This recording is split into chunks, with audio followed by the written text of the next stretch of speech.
Imagine this. You wake to the hum of your phone, a notification from a self-care app urging you to start your day by looking in the mirror and saying, "I am enough." You obey, standing naked before the glass, repeating the mantra until the words curdle into a question: if I'm already enough, why does this feel like begging? You dress in clothes marketed as self-love armor, sip a $12 matcha latte, and scroll through a feed saturated with influencers preaching boundaries and toxic positivity detoxes. By noon, you've journaled your gratitude, attended a breathwork session, and posted a sunset photo captioned, "Choosing me today." Yet as night falls, a quieter voice slips through the cracks of your curated piece. Why do I feel more alone than ever? This is the paradox of our age. We live in a world drowning in self-love mantras yet starving for genuine connection. A record 25% of adults under 30 report feeling chronically empty, despite global industries, from wellness to tech, selling empowerment like a salvation. We've been taught to sculpt our identities around radical self-acceptance, to treat our desires as sacred, and to armor ourselves against anything that threatens our peace. But beneath the pastel Instagram grids and affirmations etched into bathroom mirrors, a darker question festers. Has our obsession with self-love mutated into a socially sanctioned form of narcissism? Consider the evidence. The rise of main character energy culture, where life is framed as a personal movie and strangers as NPCs. The explosion of therapy speak, weaponized to pathologize dissent. You're gaslighting me. The way dating apps incentivize disposable relationships through profiles that scream, "I know my worth," while algorithms dissolve empathy into swipe-induced apathy. We've built cathedrals to the self, mistaking solipsism for healing. But here's the rub: true self-love was meant to dissolve ego, not inflate it. The ancient Greeks inscribed, "Know thyself," at Delphi not as a call to self-worship, but as a warning against hubris. Buddhist teachings framed self-compassion as a bridge to universal suffering, not a moat against it. So when did putting yourself first become synonymous with spiritual bypassing? The tension is visceral. You feel it in the dissonance between the promise, "Love yourself and the world will love you," and the reality, skyrocketing loneliness, collapsing trust in institutions, and a generation fluent in vulnerability yet terrified of true intimacy. You see it in the way self-care rituals mirror the very capitalist grind they claim to resist, optimizing sleep, productivity, and emotions like a CEO managing a startup called Me Incorporated. Even our suffering has become performative. We monetize our anxiety into relatable content, trading catharsis for likes. Ask yourself, what happens when a society replaces communal rituals with self-affirmations? When generations raised on "you're special" slogans collide with a world indifferent to their uniqueness? When vulnerability becomes a brand strategy, and introspection a labyrinth with no exit? The psychologist Carl Jung warned, loneliness does not come from having no people around, but from being unable to communicate the things that seem important. Yet our modern lexicon of self-love reduces communication to boundary setting and red flags, a fortress of solitude disguised as empowerment. This is not healing. This is hyper-individualism wearing a mindfulness mask. A culture that pathologizes dependence while selling quick fixes for the isolation it creates. But the most unsettling truth lies in the mirror. The more we're told to love ourselves, the more we're conditioned to see love as a transaction. If I glow up enough, will I finally be worthy? If I forgive myself, will the world forgive me? If I keep chanting, "I am enough," will the ache of becoming human finally stop? The question isn't whether self-love matters, it's whether we've been sold a corrupted version that hollows us out. One that swaps introspection for narcissism, compassion for entitlement, growth for eternal self-curation. To confront this is to stand at the edge of a psychological abyss, peering into a void we've papered over with platitudes.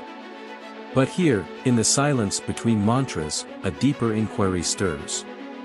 What if the path to real self-love begins not with gazing inward, but by shattering the mirror altogether? Picture Versailles in 1789, a palace of mirrors reflecting powdered aristocrats preening in silks, convinced their self-obsession was divine right. Now fast forward to 2024. The mirrors are digital, the silks replaced by athleisure, but the ritual remains eerily the same. We are all curators of personal Versailles now, constructing identities in the hall of mirrors that is modern life. But beneath the surface of this self-love renaissance lies a Faustian bargain, one forged by forces far older and darker than Instagram algorithms. To understand how self-love became narcissism's Trojan horse, we must excavate the corpse of a dead god. Friedrich Nietzsche saw it coming in 1882 when he declared, "God is dead," predicting the vacuum of meaning would force humanity to worship itself. His prophecy materialized not as grand Übermensch transcendence, but as a carnival of consumer spirituality. When communal myths and religious frameworks collapsed, the self became the only altar left standing. Carl Jung's shadow theory explains the fallout. A culture that venerates only the light of self-acceptance inevitably represses its darkness. We plaster good vibes only over rage, shame, and inadequacy, creating what Jung called a moral conflict between the individual and society, except now, the conflict is internal, a civil war within the psyche. The trap was set centuries earlier. Arthur Schopenhauer, that brooding sage of pessimism, identified desire as the root of suffering. Man can do what he wills, but he cannot will what he wills. Today's self-love doctrine inverts this: you can will what you will, and the universe must obey. Manifestation journals replace meditation, as if writing, "I am abundant," 100 times could bend reality to our hunger. But Schopenhauer's warning echoes in the hollow. Desire detached from meaning becomes addiction. The more we're told to claim our power, the more powerless we feel, chasing dopamine hits from purchased affirmations. Enter capitalism's alchemists, who transform this existential void into a trillion-dollar industry. Aldous Huxley's Brave New World foresaw a society pacified by soma pills and feel-good slogans. "We have our own soma, you're perfect as you are," whispers the skincare ad over a $200 serum. "Protect your energy," hisses the influencer selling isolation as enlightenment. The system genius lies in its double bind. It pathologizes self-doubt, work on your self-esteem, while profiting from its perpetual resurrection. You are sold the disease and the cure in the same transaction.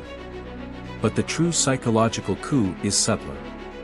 Jean-Paul Sartre's concept of bad faith, the act of lying to oneself to escape freedom's burden, finds its zenith here. When we reduce self-love to a checklist, gratitude journal, green juice, boundaries, we're not embracing authenticity. We're surrendering to a prefab identity, mistaking compliance for liberation. "I'm prioritizing myself" becomes code for, "I've outsourced my worth to a wellness guru's 12-step plan." Even our rebellion is scripted. Viktor Frankl, Auschwitz survivor and pioneer of logotherapy, argued that meaning cannot be self-referential. In his Man's Search for Meaning, he wrote, "Happiness cannot be pursued, it must ensue as the unintended side effect of dedication to a cause greater than oneself." Yet modern self-love preaches the opposite: you are the cause. You are the project. You are the end.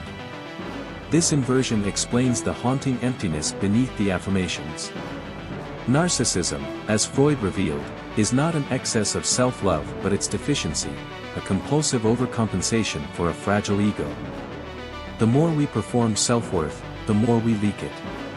The data chimes in. Studies show that generations raised on "you're special" mantras exhibit lower resilience and higher rates of anxiety. The American Psychological Association reports a 30% spike in narcissism traits since the 1980s, the same decades when self-esteem pedagogy invaded schools. Social media, designed to monetize our attention, amplifies this by rewarding the performance of self-love over its practice. Every post declaring "Self-Care Day" is a brick in the panopticon, where we police ourselves into smiling captivity. Philosophically, this is the triumph of what Charles Taylor called the age of authenticity, the belief that truth lies only within the self. But as philosopher Hannah Arendt warned in The Human Condition, the shift from who we are to what we are reduces humanity to consumers of identity. We've confused knowing ourselves with branding ourselves. The ancients saw self-knowledge as a means to connect with the cosmos. We see it as a tool to optimize our LinkedIn profiles. Even neuroscience conspires against us. The default mode network, the brain region active during self-referential thought, lights up like a Christmas tree during self-care rituals. But research shows excessive focus on the self correlates with depression and anxiety. Meanwhile, acts of communal care, helping a stranger, creating art for others, activate the prefrontal cortex, releasing oxytocin and dulling the ego's scream. Biology itself begs us to look outward, yet we keep drilling inward, mistaking navel-gazing for healing. The result? A society of spiritual consumers, forever chasing the next self-love hack to fill a God-shaped hole. We've been conditioned to view relationships as threats to our peace, suffering as a personal failing, and existential dread as a problem solvable by another meditation app. The French philosopher Blaise Pascal diagnosed this centuries ago: all of humanity's problems stem from man's inability to sit quietly in a room alone.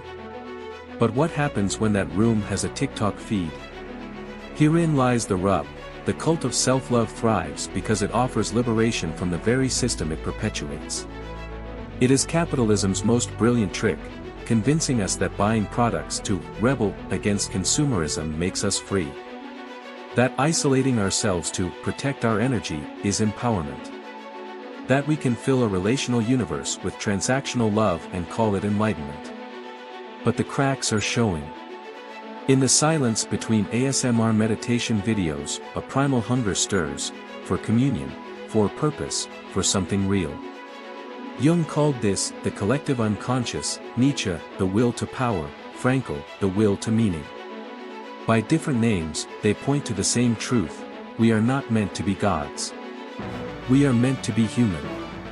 And humanity, as the existentialists knew, is forged not in self-adoration, but in the terrifying freedom of responsibility, to others, to the future, to truths larger than our fragile selves. Yet the mirror still beckons. Its siren song of control, of safety, of endless me. But mirrors, as any child knows, have no memory. They reflect only what is shown. So what happens when we step away? When we dare to ask, if the mirror shattered, what would remain of me? You're at a dinner party where everyone is fluent in the dialect of self-love. I'm learning to hold space for my inner child, says the woman sipping organic wine. I had to cut off my dad, toxic energy, shrugs the man nibbling vegan charcuterie. Nods all around. No one mentions the homeless man outside the restaurant, or the way their laughter feels strained, or how their eyes dart to phones between courses.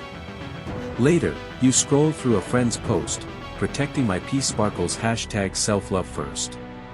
You click like, ignoring the hollow pang in your chest. This is how the rot spreads, not with a scream, but with 1,000 whispered justifications.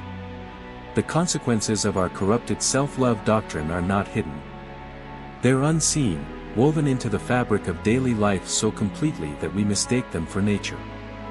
Like fish unaware of water, we swim in a sea of normalized dysfunction. Consider the neurological toll. fMRI studies reveal that excessive self-focus shrinks the anterior cingulate cortex, the brain region responsible for empathy. We're literally eroding our capacity to care. Meanwhile, dopamine loops triggered by self-love, validation, likes, followers, praise for our boundaries, mirror addiction patterns. The same reward centers that light up for cocaine flare when someone comments, "Queen. Protect your energy crown," beneath a post about ghosting a friend. Culturally, we've entered an empathy recession. Rates of volunteerism have plummeted 35% since 2005. Charitable giving among millennials is at an all-time low, yet spending on self-care products has tripled. The cognitive dissonance is weaponized. How can I save the world when I'm still healing my inner trauma? This isn't introspection, it's moral paralysis dressed in therapy speak. Philosopher Emmanuel Levinas warned that the face of the other, the visceral encounter with another's humanity, is the foundation of ethics. But our world is designed to avoid faces. We Uber Eats groceries to dodge cashiers, binge Netflix to mute neighbors, DM instead of call. The more we protect our energy, the more we starve our souls. Even our bodies rebel.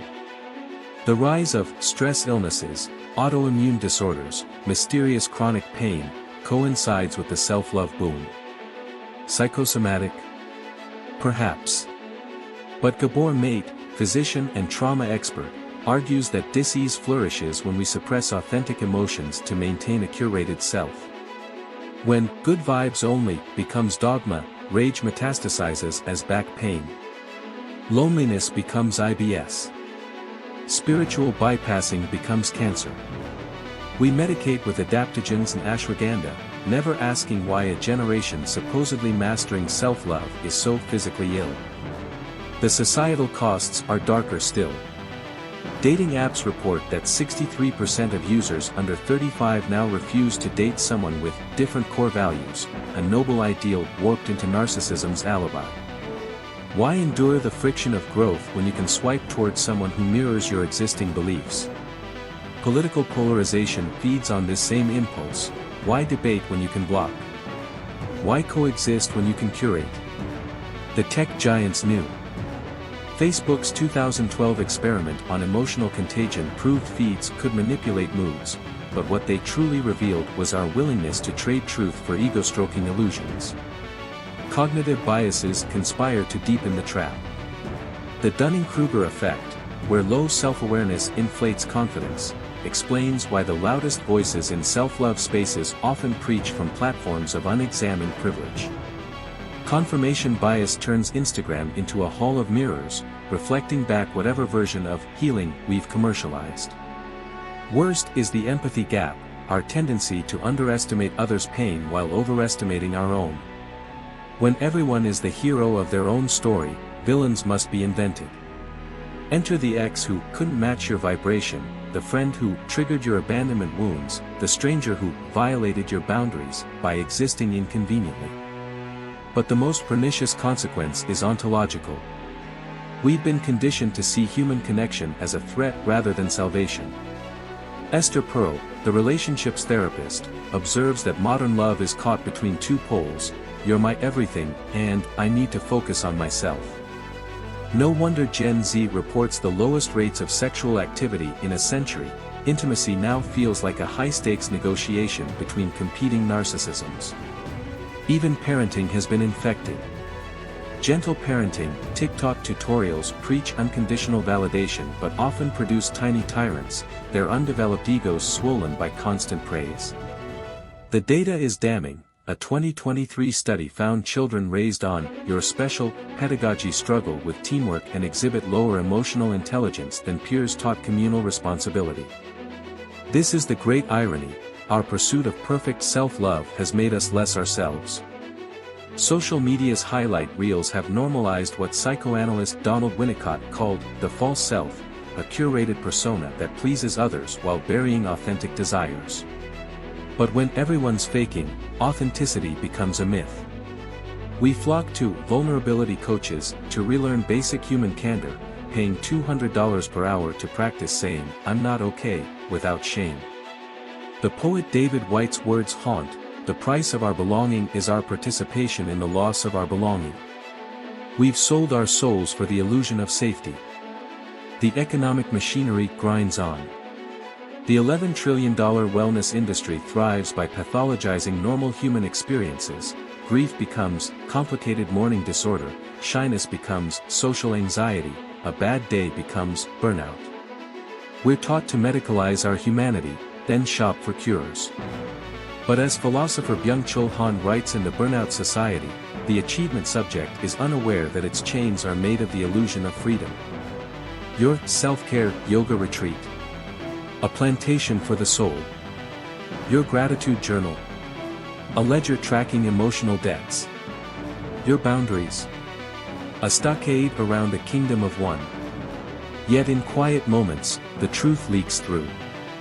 When you hold a newborn and feel primal awe, not about your capacity to love, but about life itself. When you witness a forest fire on the news and ache to help strangers 3,000 miles away. When you lie awake at 3 a.m., pierced by the terrifying beauty of existing in a universe that doesn't care if you manifest your best life. These are flashes of what theologian Paul Tillich called the courage to be, a raw, uncurated humanity that needs no mantras to justify its worth. But the system is vigilant. It pathologizes these moments as derealization or existential anxiety, pushing pills and podcasts to numb the awakening. Stay asleep, it whispers. Buy another course. Post another affirmation. Keep staring into the mirror. The question now isn't whether we see the consequences. It's whether we'll admit they're inevitable, the logical endpoint of worshipping self over soul. Hannah Arendt's Banality of Evil finds its soft-core counterpart in the banality of self-obsession, a violence so gentle, so quotidian, we mistake it for salvation. We have built a world where love is a scarce resource to be hoarded, suffering a personal defect to be fixed, and community a threat to our fragile autonomy. Yet still, the human spirit flickers. In underground dinner clubs where phones are banned. In Gen Z's ironic embrace of cringe culture to mock performative vulnerability. In the way your hands sometimes shake when you consider deleting all your apps. These are rebellions in embryo, proof that beneath the curated self, something wild and undomesticated still breathes. But time is short. Every minute spent optimizing your best self is a minute stolen from the messy, magnificent work of being a self among others. The clock ticks louder. The mirrors crack. And in their breaking, a terrible beauty is born. What if the cure for our sickness is the very thing we've been taught to fear? You stand at the edge of your bed, phone in hand, thumb hovering over the app store. The screen glows with icons labeled calm, headspace, self-care goals. For months, they've promised peace. Instead, they've given you a new full-time job, managing you. A notification pops up, it's 7 p.m., time for your gratitude journal. Suddenly, something primal snaps. You delete every app in one frenzied swipe, then fling open your window. Cold air slaps your face as voices drift up from the street, neighbors laughing, a busker's guitar, life unfiltered. For the first time in years, you feel awake.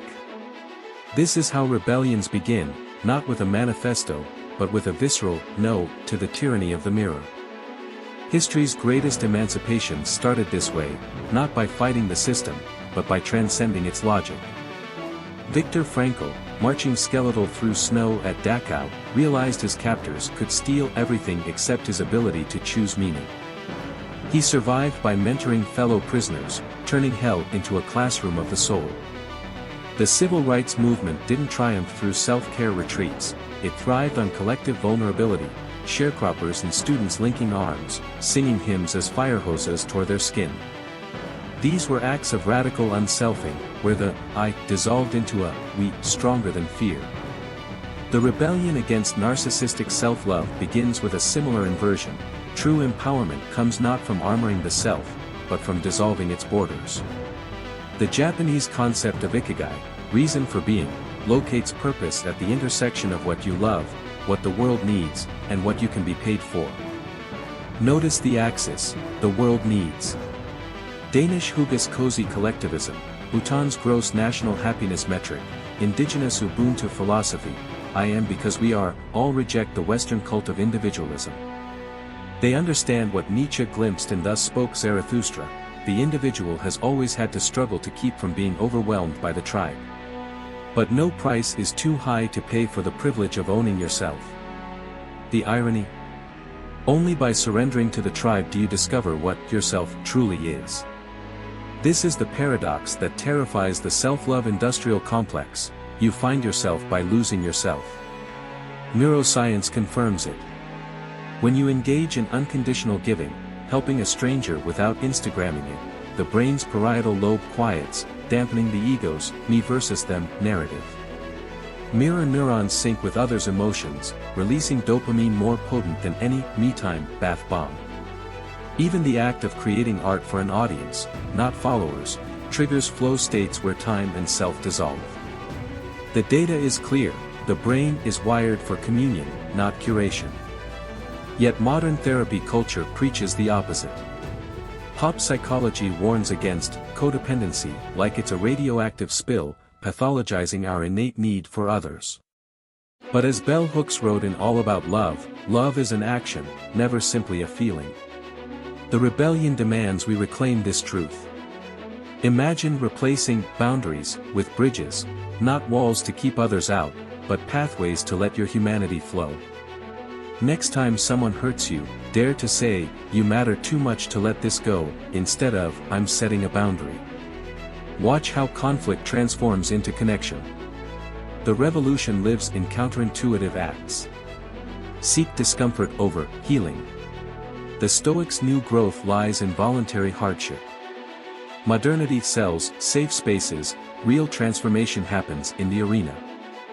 Flirt with rejection by sharing an unpopular opinion. Attend a funeral for someone you barely knew. Let grief remind you that feeling deeply, not staying positive, is what makes us alive. Practice dirty self-love. Forget juice cleanses. Roll in grass. Snort laugh until you cry. Eat pizza in bed with unwashed hair. Jungian shadow work isn't about loving your darkness, it's about letting the wild, unfiltered self out to play. As Clarissa Pinkola Estes writes in Women Who Run with the Wolves, to be strong does not mean to sprout muscles and flex. It means meeting one's own numinosity without fleeing. Replace self-care with soul care. Volunteer at a hospice. Plant a tree whose shade you'll never sit in. Bake bread for neighbors during a blackout. These acts activate what psychologist Dr. Keltner calls the compassionate instinct, the evolutionary truth that we thrive not through competition, but collective survival. Date dangerously. Not Tinder hookups, but the risk of being known. Tell someone your ugliest thought. Kiss without asking if they're emotionally available. Let relationships bruise and transform you. As Esther Perel warns, the demand for safety is the death of eros. Join an anti-tribe. Find others committed to unselfing. Attend a death cafe. Start a vulnerability fight club where members compete to share shameful truths.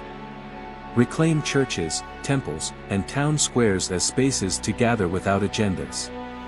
The resistance has historical precedent. In 1943, Danish Jews donned yellow stars en masse to confuse Nazi occupiers, an act of, "We are all other here." During the AIDS crisis, gay activists transformed rage into grassroots care networks, bathing skeletal lovers as governments looked away. These weren't self-love acts, they were soul-love revolutions, where personal pain became collective power. Adopt the mantra, "I am a verb." Not a fixed noun to be polished, but a force to be spent. Let your worth be measured not by what you've protected, but what you've given away. The poet Mary Oliver hinted at this. Tell me, what is it you plan to do with your one wild and precious life? The answer lies not in your journal, but in the imprint you leave on others' lives. But beware, the system will retaliate. Algorithms will flood you with ads for relational healing retreats. Friends will pathologize your vulnerability. Are you codependent? Loneliness will claw at you, whispering to retreat into the mirror's cold embrace. This is when the rebellion crystallizes. Let Sartre's words guide you. Freedom is what you do with what's been done to you. Every itch to check likes. Call a friend instead. Every impulse to post a selfie. Mail a handwritten letter. Retrain your synapses to crave real connection over virtual validation. The path won't be linear. You'll relapse into old habits, then wake gasping from dreams of suffocating in a hall of mirrors. But each time you choose messy humanity over sterile self-optimization, you chip away at the narcissistic lie. Data supports this. A 2022 Harvard study found people who engaged in weekly acts of anonymous kindness reported higher life satisfaction than those practicing mindful self-compassion. Ultimately, this rebellion isn't about destroying self-love. It's about redefining it as the courage to belong to something bigger. The Japanese art of kintsugi, repairing broken pottery with gold, teaches that damage is part of an object's history, not something to hide. Apply this to your soul, let your cracks shine as proof you've lived, loved, and dared to reach beyond yourself. As you stand in the rubble of curated perfection, a final question arises, one so terrifying and exhilarating it could only lead to the last, most profound truth. What if the only mirror that matters is the one reflecting 1,000 faces, and yours is just the beginning? Before we continue to the next part, don't forget to like and subscribe for daily uplifting psychology facts that will change your perception about life. Anyway, let us continue. You're hiking a mountain at dawn, sweat stinging your eyes, lungs burning. At the summit, you expect triumph, a mirror moment to post with hashtag self-love. But as the sun cracks the horizon, something shifts. The light doesn't flatter you, it ignores you. It gilds the valley below, rivers like veins, forests breathing mist, a hawk circling something you'll never see. Your phone slips from your hand. For the first time, you grasp it, you are not the story. You're the breath between sentences. This is the ultimate truth, hidden in plain sight across millennia. True self-love is the annihilation of the self. Not destruction, but dissolution, a surrender to the current of existence where I becomes a verb, not a noun. The mystics knew it. Rumi wrote, "You are not a drop in the ocean. You are the entire ocean in a drop." The Upanishads declared, Tat Tvam Asi, thou art that. Even Nietzsche, that herald of individualism, concluded, the individual is a mistake. We've been sold a counterfeit version of empowerment, one that chains us to mirrors while the universe waits, infinite and indifferent.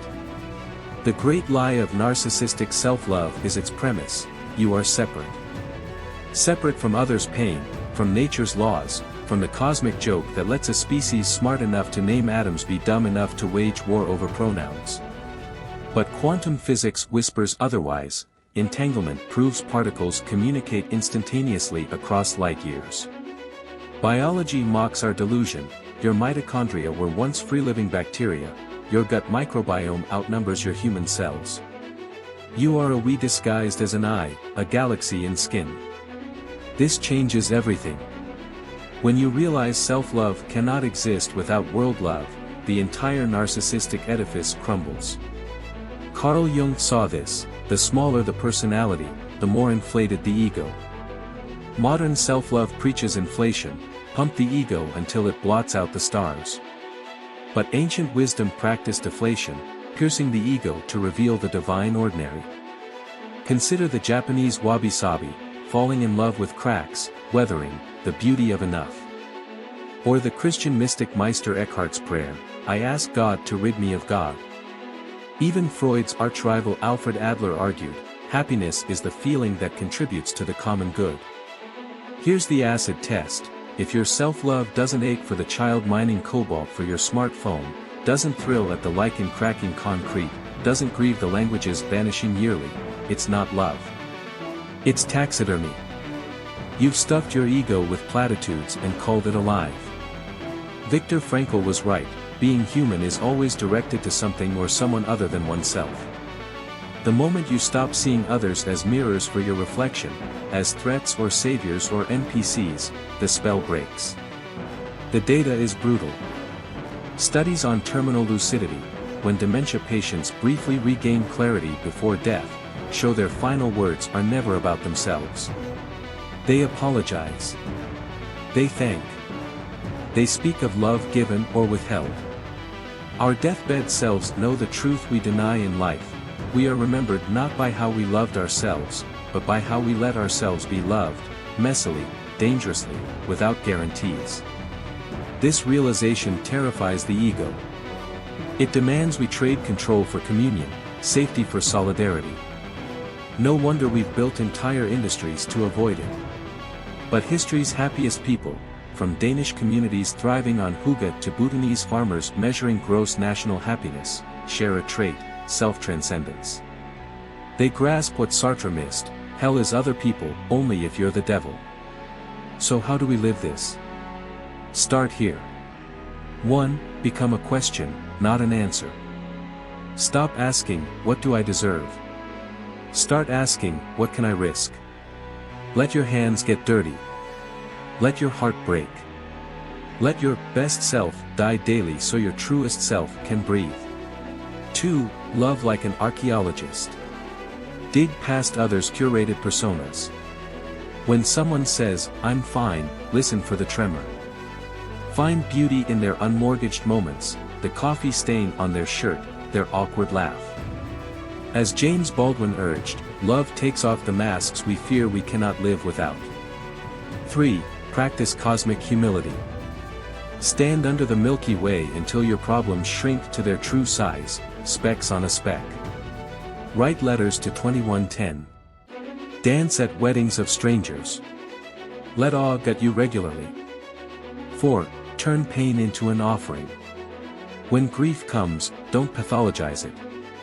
Sit with the single mother at the food bank. Let her story season yours. Buddhist Tonglen meditation teaches, breathe in others' suffering, breathe out relief. Be a conduit, not a dam. 5. Embrace the unfixable. Stop healing into a better brand. Poet Ocean Vuong writes, some wounds are where the light enters. Let your cracks be homes for others' darkness. The rebellion culminates here. Narcissism is loneliness cosplaying as power. But real power is the courage to disappear, into a kiss, a cause, a creation that outlives you.